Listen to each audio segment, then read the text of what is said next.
Saudara-saudariku yang terkasih, pada hari ini dalam Injil yang ditawarkan untuk kita renungkan, mengisahkan bahwa Yesus setelah pengajarannya, ia meminta Simon Petrus untuk menebarkan jalannya untuk menjaring ikan.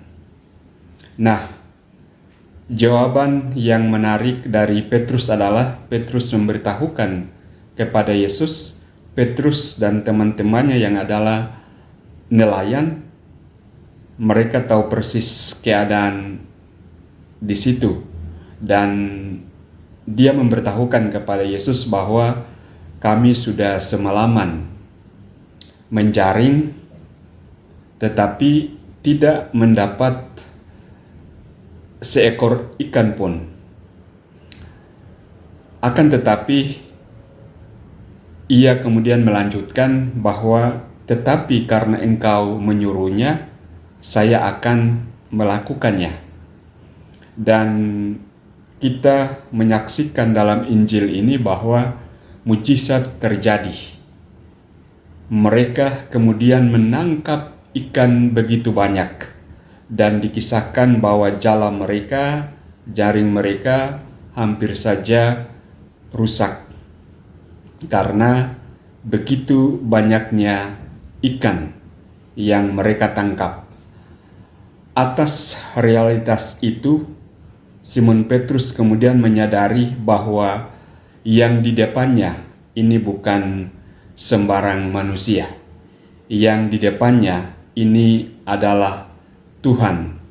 Di depannya adalah sesuatu yang luar biasa. Karena kesadaran itu, ia kemudian meminta supaya Yesus lebih baik jauh darinya karena ia merasa sungguh tidak pantas berhadapan dengan Yesus. Akan tetapi kemudian kita mendengarkan dalam kisah ini pada akhir Yesus mengatakan, mulai dari sekarang engkau akan kujadikan sebagai penjala manusia. Dan atas apa yang dikatakan Yesus itu, kemudian Petrus dan teman-temannya meninggalkan pekerjaan mereka, keseharian mereka, dan mengikuti Yesus menjadi penjala manusia, menjadi murid-muridnya, bekerja di dalam kebunnya, bekerja di dalam misi, dalam karya keselamatannya. Nah, Bapak Ibu Saudara-saudariku yang terkasih, siapa saja yang mendengarkan renungan ini, ada dua pesan bagi kita yang bisa kita petik dari Injil ini. Yang pertama, kita bisa melihat bahwa ketika kita hanya mengharapkan kemampuan manusiawi kita, bisa saja kita menemukan jalan buntu. Tidak ada buah di dalam perjalanan hidup kita. Kita tidak berbuah, kita tidak mendapatkan sesuatu untuk kehidupan kita. Akan tetapi kalau kita menyerahkan hidup kita kepada penyelenggaraan ilahi, menyerahkan hidup kita, pekerjaan kita, apa yang kita buat ke dalam penyelenggaraannya, biarkanlah kehendaknya terjadi atas kehidupan kita, maka kita akan berbuah, akan berguna menghasilkan sesuatu untuk kehidupan kita. Begitulah yang terjadi dengan pengalaman Petrus dan teman-temannya. Mereka sudah menjaring semalaman, akan tetapi tidak mendapatkan sesuatu. Tapi ketika mereka mau mendengarkan kata-kata Yesus, mereka kemudian mendapatkan yang melimpah untuk kehidupan mereka. Oleh karena itu, marilah dengan terinspirasi dari Injil ini, kita dalam kehidupan kita, apapun pekerjaan kita, jangan lupa untuk mendengarkan apa sebenarnya kehendak Allah untuk kita lakukan di dalam kehidupan kita sehari-hari.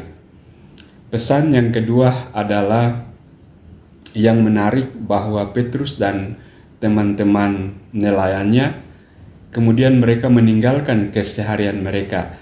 Mereka meninggalkan kesibukan mereka, keseharian, kesibukan pekerjaan mereka yang menjamin kehidupan mereka sehari-hari. Ini artinya bahwa ketika mereka melihat sesuatu yang luar biasa dan mereka percaya bahwa ada hal yang lebih tinggi nilainya, mereka meninggalkan hal yang menjamin kehidupan mereka sehari-hari dan mengikuti Tuhan, bekerja untuk menjadi penjala manusia. Sesuatu yang keseharian mereka, pekerjaan mereka sebagai nelayan, itu bukan sesuatu yang tidak baik.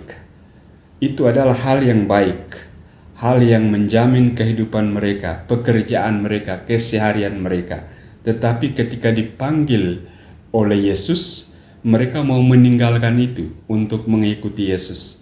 Ini artinya mereka melihat sesuatu yang lebih, yang mereka kejar, yang mereka harus lakukan.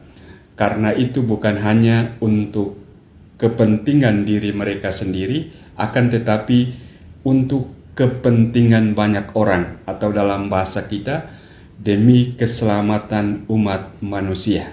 Dan itulah yang kemudian terjadi dalam hidup mereka. Mereka menjadi pribadi-pribadi, menjadi orang-orang yang sungguh menjadi penjala manusia, berguna bagi banyak orang. Hidup mereka diperuntukkan untuk keselamatan banyak orang. Nah, di dalam kehidupan kita tidak harus meninggalkan pekerjaan kita. Kita tidak harus meninggalkan keseharian kita. Akan tetapi, dalam kehidupan kita sehari-hari, seandainya ada orang yang membutuhkan uluran tangan kita, orang membutuhkan bantuan kita, dan kita lagi sibuk dengan urusan kita dalam pekerjaan kita, dan pada saat yang sama orang amat membutuhkan kehadiran kita, membutuhkan pelayanan kita, membutuhkan uluran tangan kasih kita, maka di sana kiranya berlaku juga Injil ini. Artinya apa? Artinya di dalam kesibukan kita, di dalam pekerjaan kita, kalau ada orang yang amat membutuhkan bantuan kita, maka jangan pernah lupa untuk menghidupi Injil ini. Meninggalkan keseharian kita, kesibukan kita, pekerjaan kita, dan bolehlah pergi membantu yang amat membutuhkan uluran tangan kasih kita. Nah, Bapak, Ibu, Saudara, dan saudariku yang terkasih, semoga Injil ini membantu kita untuk semakin percaya bahwa kalau hidup di dalam Tuhan, hidup menurut apa yang dikatakan, dikehendaki oleh Tuhan, kita pasti akan tidak berkekurangan, kita akan berkelimpahan. Dan kemudian pesan yang berikut adalah semoga kita menjadi pribadi-pribadi yang rela mau meluangkan diri kita, meluangkan waktu kita untuk membantu sesama kita ketika sesama kita amat mengharapkan bantuan uluran tangan kasih kita. Tuhan memberkati kita semua. Pace e bene. Ciao ciao.